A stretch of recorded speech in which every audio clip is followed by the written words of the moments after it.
सभी बच्चों का विज्ञान की क्लास में स्वागत है। लेसन 17 तारे एवं सौर परिवार। ग्रीष्म अवकाश में पहली तथा बूझो अपने दादा दादी के गांव गए। रात्रि का भोजन करने के बाद वे छत पर गए। उस दिन आकाश स्वच्छ था, बादल नहीं थे। वे आकाश में इतने अधिक चमकीले तारे देखकर आश्चर्यचकित हो उठे। अपने शहर में ऐसा सुंदर दृश्य उन्होंने कभी नहीं देखा था।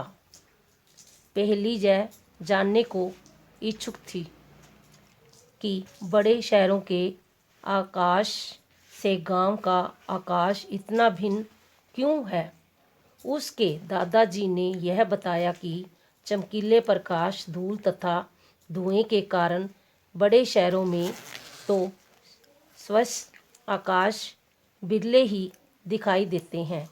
रात्रि के आकाश का अवलोकन करना चिंताकर्षक वही हो सकता है जहाँ स्वच्छ वातावरण हो एवं चमकीला प्रकाश न हो। किसी स्वच्छ अंधेरी रात्रि में आकाश की तरफ दृष्टि डालिए। आपको समसत आकाश में बिंदुओं के जैसे असंख्य तारे दिखाई देंगे, जिसमें कुछ बहुत चमकीले एवं कुछ अपेक्षाकृत मंद होंगे। इनका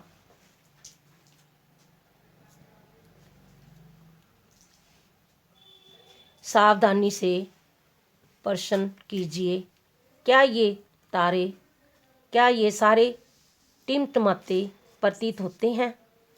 क्या तारे जैसा कोई ऐसा पिंड आपको दिखाई देता है जो टिमटिमाता न रहा हो? इनमें से जो पिंड टिमटिमाते नहीं दिखते वे ग्रहण कहलाते हैं। इसमें क्वेश्चन है, ग्रहण किसे कहते हैं? आंसर बनेगा जो टिमटिमाते नहीं, उनमें से जो पिंड टिमटिमाते नहीं दिखते वे ग्रहण कहलाते हैं। आंसर बने रात्रि के आकाश में सबसे ज़्यादा प्रदीप्त पिंड चंद्रमा है। इसका क्वेश्चन बनेगा, आकाश में सबसे ज़्यादा प्रदीप्त पिंड कौन सा है? आंसर चंद्रमा। दूसरा, तारे, ग्रह, चंद्रमा एवं आकाश के बहुत से अन्य पिंड खगोलीय पिंड कहलाते हैं। खगोलीय पिंड कौन से होते हैं?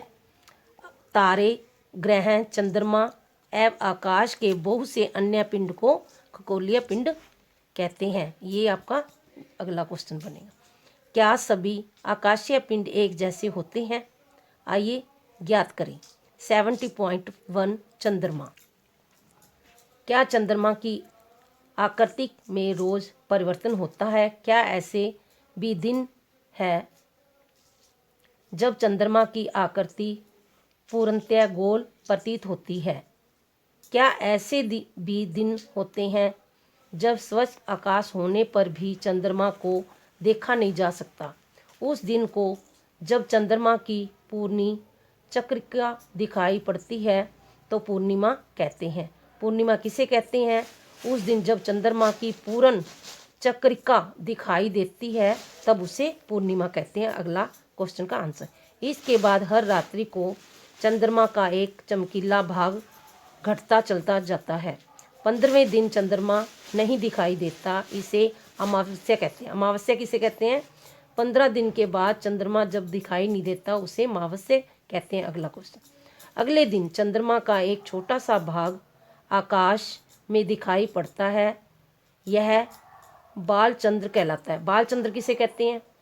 जब चंद्रमा आकाश में एक छोटा सा भाग दिखाई देता है तो उसे बालचंद्र कहते हैं। अगला क्वेश्चन का आंसर बनता है। इसके बाद फिर प्रतिदिन चंद्रमा बड़ा होता जाता है। 15वें दिन एक बार पुनः हम चंद्रमा का पूरा दृश्य देखते हैं। पूरे माह तक दिखाई पड़ने वाली चंद्रमा की प्रदीप्त भाग की विभिन्न आकृतियाँ चंद्रमा की कलाएँ कहलाती हैं।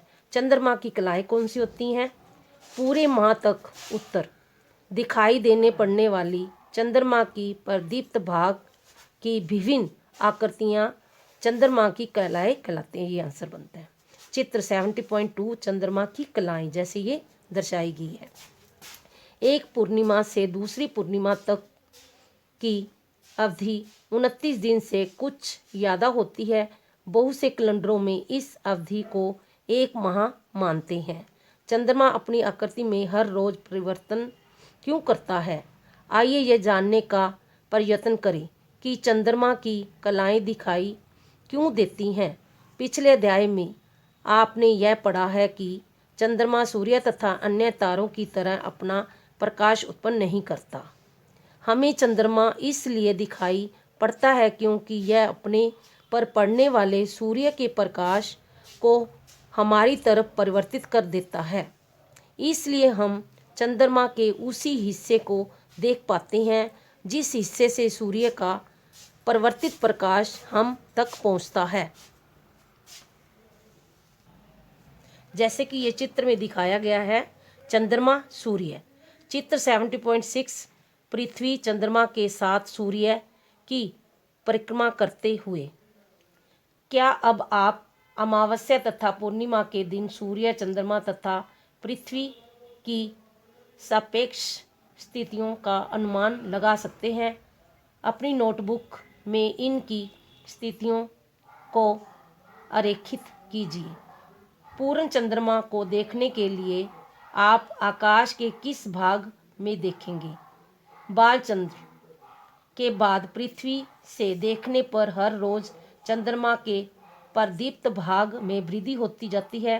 पूर्णिमा के बाद पृथ्वी से देखने पर चंद्रमा का सूर्य द्वारा प्रदीप्त भाग हर रोज आकार में घटता जाता है। चंद्रमा का पृष्ठ। कहानीकारों तथा कवियों के लिए चंद्रमा एक चित्ताकर्षक पिंड है, लेकिन जब अंतरिक्ष यात्रियों ने चंद्रमा पर कदम रखे तो उन्होंने चंद्रमा के पृष्ठ को धूल भरा एवं निर्जन पाया। उस पर विभिन्न अमापों के गर्त हैं।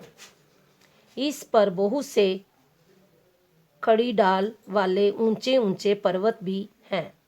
इसमें से कुछ पर्वत तो ऊंचाई में पृथ्वी के सर्वाधिक ऊंचाई के पर्वतों के बराबर हैं। चंद्रमा पर न तो जल है और न ही वायुमंडल। क्या चंद्रमा पर किसी भी तरह के जीवन भी संभव हो सकता है? क्या चंद्रमा पर हम कोई ध्वनि सुन सकते हैं?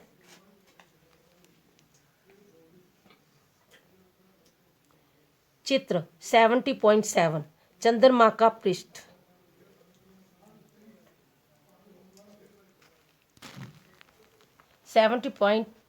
तारे। रात्रि के आकाश में आपको अन्य कौन सी वस्तुएं दिखाई देती हैं? आकाश में असंख्य तारे हैं। बड़े शहर में दूर किसी अंधेरी रात में आकाश का सावधानीपूर्वक प्रेक्षण कीजिए। क्या सभी तारे एक समान रूप में चमकीले हैं? क्या सभी तारों का रंग एक जैसा ही है? असल में तारे अपना प्रकाश उत्सर्जित करते हैं। सूर्य भी एक तारा है। अन्य तारों की अपेक्षा सूर्य इतना अधिक बड़ा क्यों दिखाई देता है? आपके पास रखी फुटबॉल या 100 m दूरी पर रखी फुटबॉल में से कौन बड़ी लगेगी? तारे सूर्य की तुलना में लाखों गुना ज़्यादा दूर हैं, इसलिए तारे हमें बिंदु के समान प्रतीत होते हैं। वास्तव में दिन में भी आकाश में तारे उपस्थित होते हैं, तथापि उस समय सूर्य के तीव्र प्रकाश की वजह से वे हमें दिखाई नहीं देते। कुछ प्रमुख तारों या तारों के समूह का आकाश में लगभग 2 घंटे या अधिक समय तक प्रेक्षण कीजिए। आपको क्या पता चलता है? क्या आप आकाश में तारों की स्थितियों में कोई परिवर्तन होता हुआ पाते हैं? आप पाएंगे कि तारे पूर्व से पश्चिम की तरफ गति करते प्रतीत होते हैं। कोई तारा जो सूर्यास्त के समय पूर्व से में उदय होता है, सामान्यतः सूर्य उदय से पहले ही पश्चिम में अस्त हो जाता है। तारे पूर्व से पश्चिम की तरफ गति करते हैं क्यों प्रतीत होते हैं? आइए ज्ञात करें। इस वीडियो को बार बार देखो, सुनो और समझो।